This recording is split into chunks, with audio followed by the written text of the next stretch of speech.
תדאג לכבוד שאיבדת לנו? כבוד? שכחת שרק במזל אנחנו פה עם הספר? ספקטור עשה לנו תרגיל. היינו בטוחים שהוא מת ופתאום הוא חוזר ומשפיל אותך. מה זה משנה? איתי אף אחד לא מתעסק יותר. כדי שספקטור ילמד את זה, אנחנו ניקח ממנו את כל מה שיש לו. איך? פשוט? נדליק אפור.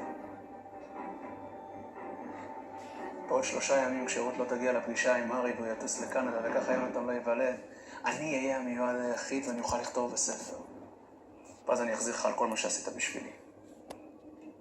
אתה אחי הקטן. אם תקבל את השקט שלך אחרי כל מה שעברת בחיים, אני את שלי קיבלתי.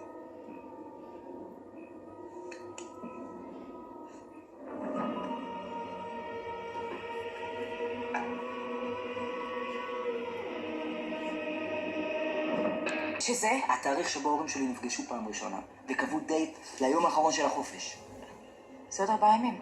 רגע, אז דוד הביא את אמא שלך מהעבר כדי שהם לא ייפגשו, לא יתאהבו ולא יתחתנו. ואתה לא תיוולד.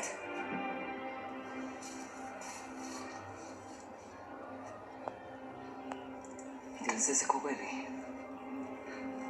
העתיד משתנה. אז אם לא נפגיש את ההורים שלך ביום שהם קבעו, אני אעלם לתמיד.